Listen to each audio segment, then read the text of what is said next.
믿음을 가지고 세상을 산다라는 것은 쉽지 않습니다.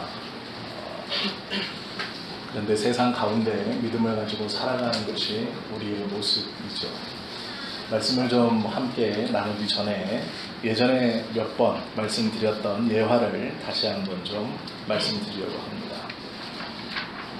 프랑스 출신이었다가 미국에 와서 선박회사를 운영하고 나중에는 미국의 은행을 설립한 소위 지금으로 말하면 이 거부라고 부르는 스티븐 지라드라는 사람의 이야기입니다. 사업 초기에 이 지라드 씨는 자신의 배를 직접 영국으로 보내서 영국에서 많은 물건들을 미국에 이동시켜 무역을 하는 것으로 자기 상권을 점점점 넓히고 있었습니다. 그러다가 배가 조금 이 해안에서 문제가 생겨서 입항 날짜가 원래는 목요일인데 주일에 일요일에 들어오게 되었습니다. 그 안에 실려져 있었던 물건을 주일에 빨리 내리고 유통을 시키고 싶었던 이 지라드 씨가 자신의 이 직원들을 다 모아놓고 이야기했습니다. 내일 일요일에 배가 정박할 것인데 그 배가 정박하자마자 그 배에 실려 있는 화물을 모두 다 출근해서 이 부두로 내려야 합니다. 그리고 저녁 때쯤에는 그 부두에 있는 짐을 다시 마차에 실어서 미국 전역으로 분배할 것입니다. 라고 얘기했습니다. 많은 부하 직원들이 투덜투덜 됐지만 그래도 이 사장의 말이라서 어쩔 수 없이 일요일에도 출근해야 되는구나 라고 생각했죠. 그런데 한 청년이 창백한 얼굴로 지라드 씨 앞에 나왔습니다. 그래서 하는 말이, 사장님, 저는 내일은 주일이기 때문에 일을 할 수가 없습니다. 회사에 출근할 수 없습니다. 아니면 예배를 드리고 점심 이후에 출근하면 안 되겠습니까? 라고 조심스럽게 말했습니다. 이 지라드는 그 얘기를 듣자마자 단칼에 그래, 그러면 내일부터 출근하지 않아도 좋네 라고 거절했습니다. 이 청년은 돌아가면서 늙은 부모님을 제가 벌어서 하루하루를 먹고 살고 있지만 어쩔 수 없는 일 같습니다 라고 돌아갔습니다. 그리고 약 3주 동안 이 청년은 열심히 일자리를 구했지만 얻지 못했습니다. 그 3주 뒤에 이 지라드에게 한 통의 전화가 걸려옵니다. 필라델피아에 은행을 설립하고 싶었던 이 지라드의 친구 중 한 명이 필라델피아 항구에서 일을 하고 있었던, 회사를 소유하고 있었던 이 지라드에게 어디에 은행을 세우면 좋을까 물었습니다. 지라드는 평소에 자기가 봐두었던 넓은 땅을 소개시켜 주었고 그 뒤에 이 친구는 또 지라드에게 이 은행을 맡길 믿을 만한 사람을 혹시 알고 있는가 라고 물었습니다. 이때 이 지라드 씨가 한참을 고민하다가 3주 전 자기에게 이야기를 했던 그 청년을 추천했습니다. 그 친구의 이야기를 들었던 이 은행장이 하는 얘기가, 자네는 그 청년을 해고하지 않았나? 라고 물었습니다. 그런데 이 지라드가 그렇게 얘기했습니다. 물론 그랬지. 그 청년이 일요일에는 일할 수 없다고 해서 해고했네. 그러나 형편에 따라 자기의 신념과 원리를 바꾸지 않는 사람이라야말로 은행 직원으로는 가장 믿을 수 있지 않겠나 라고 추천했습니다. 그 청년은 막노동 일을 하는 사람에서 은행에 근무하게 되는 사람이 되었습니다. 제가 이 말을 왜 드리냐면, 주일에 일하지 않고 예배드리면 좋습니다. 아니요, 그것 아닙니다. 상황과 형편과 또 개인사는 다 다르기 때문에 그 이야기가 아닙니다. 이 이야기를 드린 이유는 예수님을 믿는 사람으로 예수님을 믿는다는 정체성을 드러내며 살아가는 것이 어떠한 것인가에 대해서 이야기를 좀 함께 나누려고 합니다. 주일날 나간 것, 안 나간 것, 이것이 잘한 것이다, 못한 것이다. 아니요, 그렇지 않습니다. 믿지 않는 사람들이 많은 이 세상에서 우리가 믿는 사람으로 어떻게 하며 살아가는 것이 그리스도인의 바른 모습인가, 그것을 오늘 이 창세기 23장의 아브라함과 이방인들의 대화와 아브라함의 행동을 통해서 우리가 좀 함께 보려고 합니다. 믿지 않는 사람이 다수인 세상에서 믿는 사람으로 살아가는 것은 쉽지 않죠. 말 한마디가 조심스럽고 행동 하나가 조심스럽습니다. 분명히 내가 피해를 보고 있는 것을 모두 다 인지하는 상황에서도 함부로 화를 낼 수 없죠. 믿는 사람이 저런다 라는 이야기를 듣지 않기 위해서 그렇습니다. 어떤 사람은 성도라는 말만 들어도 시비를 거는 사람이 있습니다. 다 들리도록 비아냥대는 말을 혼잣말처럼 하죠. 본문에서 아브라함이 불신자들, 즉 이방인들과 함께 어울려 살면서 그가 어떠한 삶의 모습으로 살아가면서 하나님을 믿는 사람인가를 증거하는가, 그것을 좀 함께 보려고 합니다. 예수 그리스도를 믿는 그리스도인의 이미지를 어떻게 확고히 하고 있는가, 평소의 삶이 어떤가를 함께 보려고 합니다. 첫 번째는 좋은 관계를 유지해야 하는 것이 먼저입니다. 아브라함은 지금 하나님의 말씀을 듣고 자신의 본토 친척 아비집을 떠나서 가나안 땅에 정착했습니다. 그리고 시간이 무려 62년이 지났습니다. 62년이라는 시간 속에 아브라함은 이방인들과 함께 어울리며 살았습니다. 그리고 오늘 본문은 자신의 아내인 사라가 죽어 매장지를 찾고 있는 상황입니다. 62년을 산 아브라함이 창세기 23장 4절에서 이렇게 말합니다. 나는 당신들 중에 나그네요 거류하는 자이니 라고 자기를 이야기합니다. 한 동네에 62년을 살았습니다. 그러면 나그네라고 말하는 게 과연 맞을까? 특별히 지금처럼 100살을 살던 시대가 아니고 이 당시의 평균 수명을 생각하면서 이 본문을 가만히 보면 이미 아브라함은 한 세대가 30년이라고 지금처럼만 따져도 두 세대를 산 사람입니다. 우리말로 하면 강산이 6번이 바뀌었습니다. 그런데 그의 고백이 무엇이냐면 나그네입니다. 즉 아브라함이 62년을 살면서 그의 마음 가운데 있었던 마음이 나는 하나님을 믿는 사람들이고 이들은 이방 땅에 내가 지금 나그네처럼 와 있다라는 것이죠. 나그네는 왔다가 가는 사람입니다. 그 공동체에 속하지 못하는 사람이죠. 그냥 어느 순간 들어왔다가 어느 순간 흘러가 버리는 것이 나그네이죠. 그럼 나는 예수를 믿고 있고 하나님을 믿고 있고 돈도 있고 경제력도 있고 먹고 살만하고 내 가문은 내가 지킬 정도가 되면 이웃들을 크게 신경 쓰지 않아도 되는 겁니다. 특별히 이 시대는 더 그렇습니다. 그런데 아브라함은 자신의 마음속에 분명한 정체성이 있었습니다. 나는 나그네다. 그러나 그 나그네라는 마음을 갖고 있지만 이웃들과 다툼을 하거나 그들을 하나님을 모르는 백성이라고 하여서 무시하는 마음이 없었습니다. 가난한 다수의 부족 틈에 끼어서 살기 때문에 많은 고충을 겪고 있었지만 그들을 무시하거나 함부로 행하지 않았다는 것을 우리가 보게 됩니다. 23장을 가만히 읽어보면 아브라함이 이 말을 시작하기 전에 여러 부족을 놓고 그 앞에 90도로 절을 정중하게 하는 모습을 우리가 보고 또한 읽게 됩니다. 아브라함은 2번 절을 합니다. 말을 시작하기 전에 인사를 하고 자신의 말을 다 끝내고 또한 그들에게 허리를 굽혀 인사를 합니다. 한 가문의 족장이면서 또한 부요했고 우리가 뒤에서 보시면 알겠지만 개인의 사병 300명 이상을 거느렸던 아브라함이 그 주변의 사람들, 하나님을 알지 못하는 이방인들에게 고개를 숙여 2번이나 정중하게 그들을 높이는 모습은 우리가 우리의 마음속으로 예수 믿지 않는 사람을 대하면서 또한 내가 조금 무엇인가 가진 것이 있다고 생각하는 사람들이 없는 것 같은 사람들에게 대한 모습과는 대조적입니다.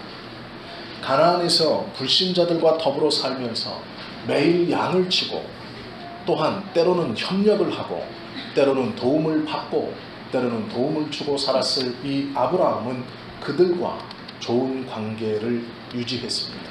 그리고 정중했습니다. 우리의 모습도 우리 주변에 믿지 않는 사람들과의 삶을 통해서 어떠한 모습이 드러나는가가 중요합니다. 그들과 때로는 어울리고 때로는 도움을 주고받는 관계가 형성될 수 있고 서로를 어떻게 대하냐를 돌아볼 수 있어야 한다는 것이죠. 하나님의 백성으로 특별한 은총을 입으며 살아가고 있습니다. 물론 하나님이시면 됩니다. 그러나 세상은 절대 다수가 믿지 않는 사람들입니다. 그들과 어울려 산다는 것을 부정해서는 안 됩니다. 나는 믿는 사람들끼리만 모여 살면 좋겠어. 우리끼리만 그냥 모이면 그냥 그것이 좋아. 라는 것은 절대로 바르게 세상을 살아가는 성도의 모습이 아니죠. 세상에서 소위 믿음이 좋다는 사람들끼리만 모이기 시작하면 바람직한 하나님께서 원하시는 공동체의 모임으로 나아갈 수 없습니다. 아브라함은 자기가 하나님의 선택을 받은 선민이라는 생각은 변치 않았습니다. 그러나 이웃들을 무시하지 않았고 이방인들을 하찮게 여기지 않았습니다. 그들을 존중했고 그들과 함께 어울려 살기를 기분 나빠하지 않았다라는 것이죠. 좋은 관계를 유지하며 살았습니다. 로마서 12장 18절의 말씀에서 바울은 이렇게 권면합니다. 할 수 있거든 너희로서는 모든 사람과 더불어 화평하라라고 말씀하며 권면합니다. 할 수 있거든 모든 사람으로 화평하라, 더불어 살아라 라는 것이 예수 믿는 사람들이 살아가야 하는 모습입니다. 그리스도인으로 세상 가운데 바른 정체성과 선한 영향력을 끼치기 위해서는 나의 믿음을 강조하고 그것 때문에 다른 이를 믿지 않는 사람을 무시하거나 따돌리는 것이 아니라 그들과 잘 어울려 살아야 한다라는 것이죠. 좋은 이미지, 그것을 가지고 있어야 됩니다. 외톨이로 살지 마십시오. 믿지 않는 사람들하고 어울릴 수 없어. 아니요, 어울리셔야 됩니다. 내가 조금만 나의 유익을 포기하면 좋은 관계로 바뀌는 일이 많이 있습니다. 또한 그리스도인으로 이 세상 가운데 바르게 살기 위해서 좋은 관계를 유지하는 것뿐 아니라 능력이 있어야 됩니다. 창세기 14장 14절에 보면 아브라함이 포로로 잡혀간 자기 조카 롯을 구하러 갈 때 자신의 개인 사병 318명을 끌고 갔습니다. 자신의 집에서 318명의 병사들을 훈련시키고 먹이고 입히고 있었다라는 것이죠. 가만히 생각해 보십시오. 아브라함은 하나님의 음성을 직접 들었습니다. 무서울 게 있겠습니까? 없지요. 이방 땅 가나안에 들어와 62년 동안 형통했습니다. 거부가 되었습니다. 아무것도 없이 출발한 하란에서 62년 가나안에 살다 보니 놀라운 하나님의 은혜로 거부가 되었습니다. 형통합니다. 주의 은혜로 아들까지 얻었습니다. 그러니 아브라함이 뭐가 무서운 게 있을 것 같으십니까? 우리의 삶도 이 아브라함처럼 못돼서 문제이지 이렇게만 되면 무엇이 문제겠습니까? 무엇이 두렵겠습니까? 외적이 침범하면 하나님이 다 막아주실 것이고 손해를 보면 하나님이 몇 배로 더 큰 부요함을 허락해 주실 것이라는 믿음, 아들까지 허락하셨는데 나에게 못 주실 것이 무엇이고 분명히 나를 복 주신다고 말씀하셨고 내 후손들이 바다의 모래알처럼 많게 하겠다고 약속해 주신 그 하나님을 믿고 있는 믿음이 아브라함에게는 분명히 있었습니다. 그런데 아브라함은 사병 318명을 집안에서 먹이고 입히고 그들을 가르치고 있습니다. 왜 그럴까요? 믿음을 가지고 있는데 하나님이 지켜주실 것인데 왜 사병을 기르고 있겠습니까? 믿음과 함께 조화로운 능력을 겸비하고 있었던 것입니다. 교회에서 보면 예수를 잘 믿는 대부분의 청년들은 아니지만 소수의 청년들 중 세상적으로 참 능력 없는 청년들이 있습니다. 교회에서는 이것도 잘하고 저것도 잘하지만 세상에 나가면 정말로 아무런 능력 없는 청년들이 참 많이 있습니다.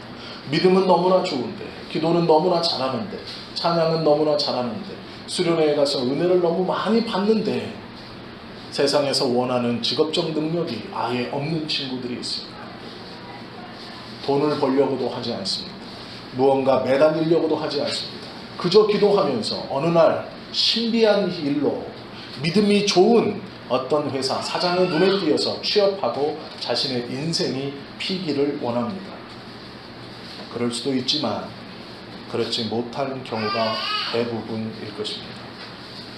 아브라함은 하나님께서 지켜주시고 보호하신다는 확신을 가지고 있었습니다. 그러나 아브라함은 또한 내가 해야 하는 책임에 대해서 최선을 다하고 있었습니다. 318명의 사병은 하루아침에 갑자기 군대로 쓸 수 있을 만큼 가벼운 숫자가 아닙니다. 미리미리 그가 준비했다라는 것이죠. 자신의 지혜를 총동원하여 자기 안전을 지키기 위해서, 자신의 재산을 보호하기 위해서, 하나님의 자녀로 부끄러운 일을 당치 않기 위해서 준비했다라는 것이죠. 우리가 믿음을 가지고 이 땅을 살아감이 옳습니다. 그러나 우리가 할 수 있는 최선의 지혜를 가지고 하나님께서 주시는 그 은혜를 가지고 이 땅에서 우리 스스로 망신당하지 않기 위해서, 우리 스스로 비굴해지지 않기 위해서, 즉 하나님의 백성이 남에게 허물을 들춰내어 욕을 당하지 않기 위해서 준비해야 하는 것이죠. 능력 없이 꼬꾸라지는 것은 하나님의 백성의 모습이 결코 아닙니다. 아브라함은 그 중심에 흔들리지 않는 신앙이 있었지만 또한 그의 삶의 현실에서 자신이 하고 있는 최선의 준비와 실력을 갖춘 사람입니다.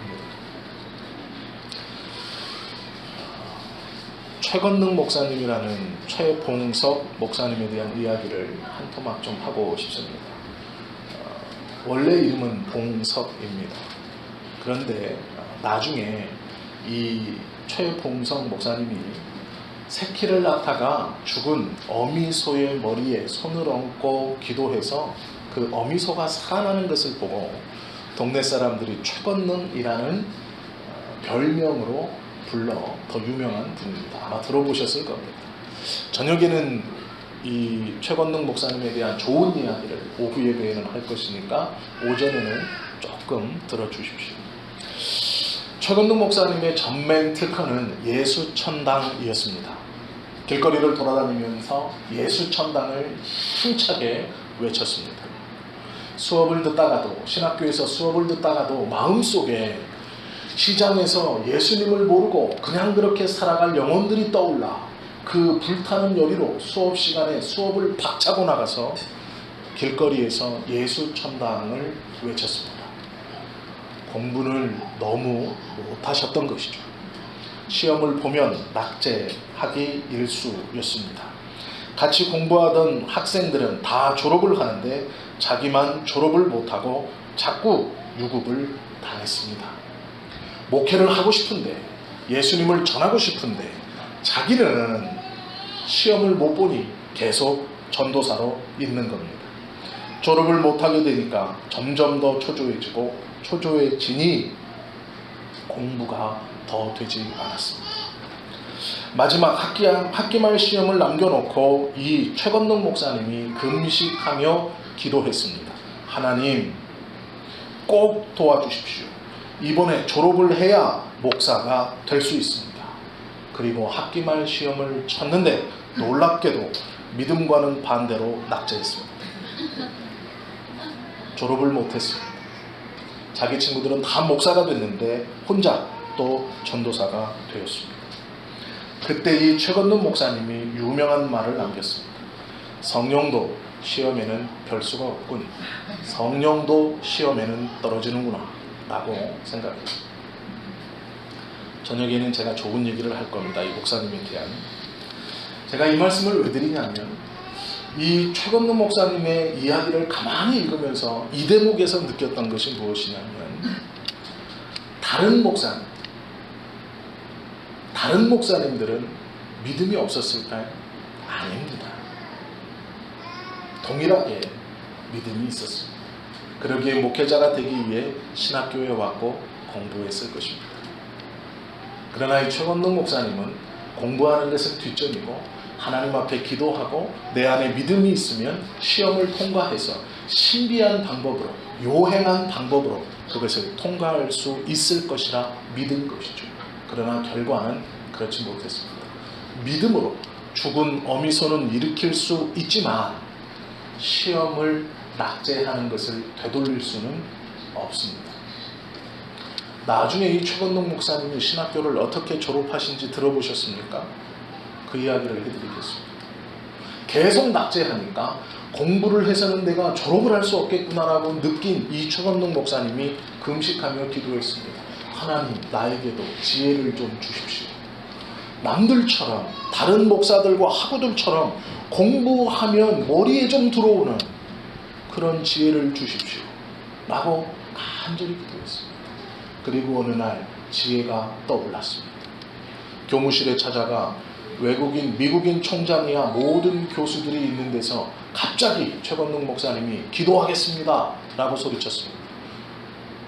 교무실에 앉아있던 수많은 선교사들은 눈을 감고 손을 모으고 저 최봉석이 왜 기도를 하는지는 모르겠지만 기도하겠습니다는 한마디에 모두 다 눈을 감고 손을 모으고 고개를 숙였습니다. 그리고 이 최봉석 목사님이 한참을 기도한 후에 마지막에 하나님의 은혜로 최봉석이 신학교를 졸업할 줄 믿습니다. 아멘 하자 모두 다 아멘 했습니다.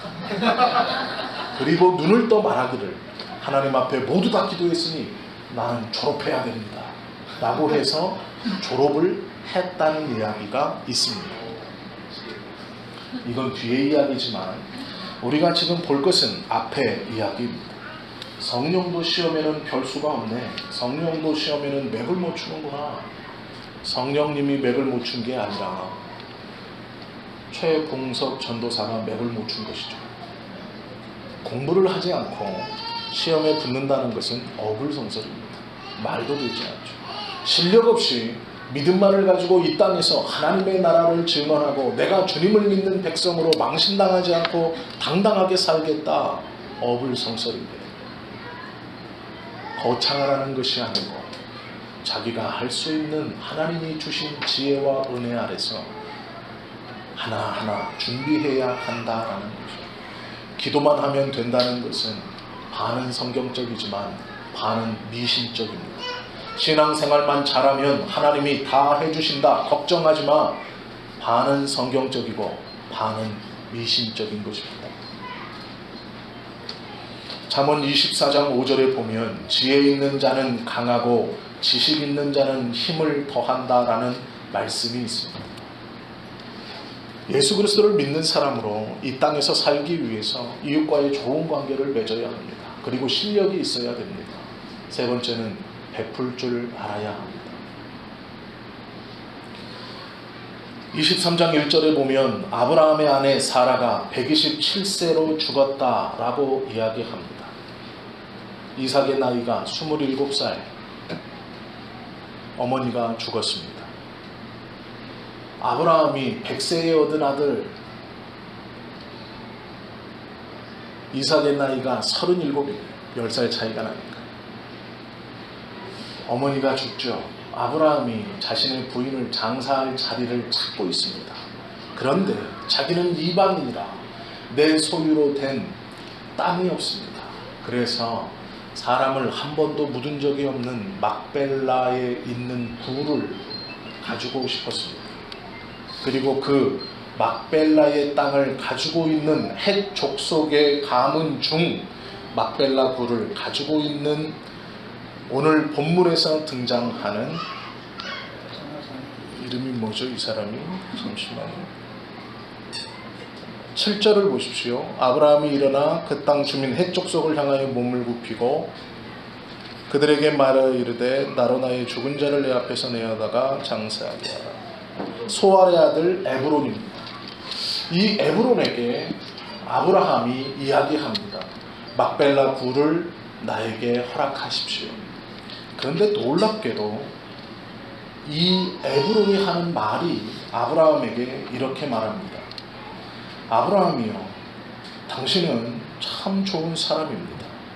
무엇이라고 좋은 사람이라고 말하냐면 이 아브라함을 보고 이 에브론이 당신은 우리 가운데 세우신 하나님의 종입니다 라고 고백합니다. 그 말이 6절에 있습니다. 하나님이 세우신 지도자이니 우리 묘실 중에서 좋은 것을 택하여 당신의 죽은 자를 장사하소서. 우리 중에서 자기 묘실에 당신의 죽은 자 장사함을 금할 자가 없습니다. 무슨 말씀이냐면 아브라함은 막벨라 굴을 원했습니다. 그런데 이 사람이 이야기하기를 더 좋은 무덤을 선택해도 아무도 뭐라고 하지 않을 것입니다. 당신은 우리 중에 있는 하나님이 세운 지도자입니다. 우리는 원래 이 본토 사람으로 이 본토에서, 이곳에서, 이 가문에서, 이 부족에서 세워진 지도자이나 당신은 이방인으로 우리 중에 들어와 60년 이상을 살면서 가만히 보니 하나님께서 세운 지도자다라는 인정을 받고 있습니다. 그만큼 그 말이 틀린 말이 아닐 만큼 아브라함은 부요했고 좋은 관계를 맺고 있었습니다. 이방인 족장이 아브라함에게 막벨라 굴을 무상으로 드리겠습니다 라고 말할 만큼 좋은 관계였습니다. 그런데 아브라함이 말하기를 아닙니다. 시세대로 그것들을 지불하고 사겠습니다 라고 말합니다. 은 400세겔은 작은 돈이 아닙니다. 엄청난 돈입니다. 그리고 놀라운 것은 만약에 우리 같았으면 한두 번 사양한 후에 모르는 척 받았을 것입니다. 그만큼 이 막벨라 굴은 큰 땅입니다. 그러나 아브라함은 정확하게 400세겔을 지불합니다. 아브라함의 삶을 가만히 보면 오늘 이 이야기 말고도 우리가 아브라함이 평소 어떻게 살았는가를 볼 수 있는 이야기가 있습니다. 그것은 아브라함이 부지 중에 천사를 대접했다라는 구절에서 우리는 알 수 있습니다. 아브라함은 이방인으로 믿지 않는 사람들 틈바구니 속에 살았음에도 불구하고 그는 자신의 집 어귀에 나아가 나그네들 대접하기를 즐겨 했습니다. 오며 가며 그 땅을 스쳐가는 사람들을 집으로 초청하여 음식을 먹이고 힘을 복돋게 한 후에 그 길을 가게 하기를 즐거워했습니다. 아브라함이 평소에 선한 마음으로 베풀며 살았다는 것을 우리가 보게 됩니다. 인도의 성자라고 불리우는 사람 가운데 선다신이라는 사람이 있습니다. 물론 이의 신학은 논의가 많이 되지만 우리가 많이 들어보셨던 히말라야 고개를 넘는 그 이야기의 주인공입니다. 선다신이 히말라야를 넘어서 반대편에 있는 동네에 복음을 전하기 위해 친구와 함께 길을 떠나고 있었습니다.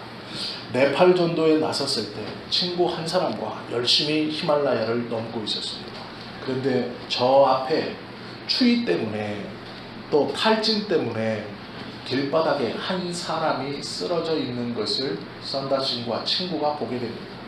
친구는 지금 우리도 너무 춥고 갈 길이 먼데 이 사람까지 챙겼다가는 우리도 죽을 것이다. 부지런히 가자 하고 길을 가버렸습니다. 한참 그곳에 서 있던 선다신이 그 쓰러진 사람을 등에 업고 땀을 뻘뻘 흘리며 그 히말라야 산맥을 넘어가고 있었습니다. 한참을 가니 앞에 한 사람이 또 쓰러져 있는 것입니다. 그 사람에게 가까이 다가가니 자기보다 먼저 떠났던 친구가 혹독한 추위를 견디지 못하고 얼어 죽어 있었습니다. 자기는 쓰러진 사람을 등에 업고 땀을 흘리고 함께 그 히말라야를 넘으면서 등에 업었던 사람도 살고 자기도 살았다는 유명한 이야기의 주인공이 이 선다심입니다. 아마 이야기는 많이 들어보셨을 겁니다. 나도 죽을 수 있는 상황에서 한 사람을 들쳐업고 더군다나 산을 넘는다는 것, 그것은 쉽지 않는 겁니다. 그러나 그리스도인이 자신의 조금의 손해를 감수하고 하나님의 마음으로 이웃을 내 몸과 같이 사랑하라는 그 말씀을 품고 베푸는 것은 우리가 하나님을 믿는 자로 이 땅을 살아가면서 가져야 될 매우 중요한 성품과 모습 중 하나입니다. 세상 사람들이 우리를 보며 우리하고는 뭔가 다르다라는 생각을 품을 때 그들은 감동할 것입니다. 23장 6절에 보면 당신은 우리 중에 하나님의 지도자입니다. 하나님이 우리에게 보내신 지도자다라고 인정하는 것을 보게 됩니다. 로마가 기독교를 국교로 채택할 때 로마인들 중 약 9%의 사람들이 기독교인이었습니다. 그 9%의 사람들 중 대부분은 노예와 어린아이와 여성과 노인들이었습니다. 그러나 그 9%가 로마를 변화시켰습니다. 한국은 예수 그리스도를 믿는다고 말하는 사람들이 25%라고 합니다. 25%의 예수 믿는 사람들 중 지금 이 시간 너무나 많은 교회에서 수많은 사람들이 하나님의 이름을 부르며 예배하고 그 뜻을 따르며 살아가겠다고 결단하고 있을 겁니다. 4분의 1의 사람들이. 그런데 한국은 기독교 국가라고 말하기에는, 하나님을 믿는 사람들이 4분의 1이나 있다고 말하기에는 너무나 부끄러운 모습으로 살아가고 있습니다. 우리가 이웃들과의 관계를 소중히 여기고 또한 내 안에서 실력을 기르고 베풀기를 선히 행한다면 아마 25%가 아니고 5%의 진정한 기독교인만으로도 전혀 다른 모습이 될 것입니다.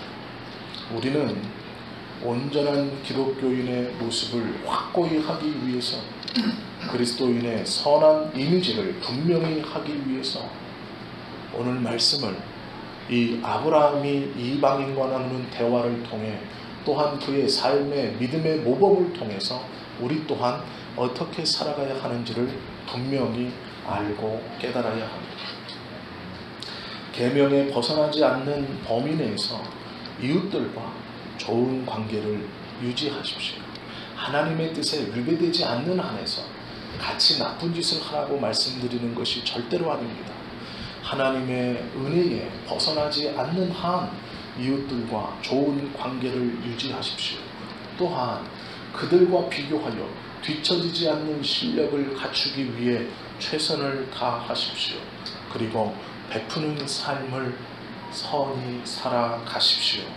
그것이 우리 모두가 온전히 하나님을 인정하고 그리스도인의 삶으로 하나님의 마음을 기쁘시게 하며 살아가는 믿는 자의 모습입니다.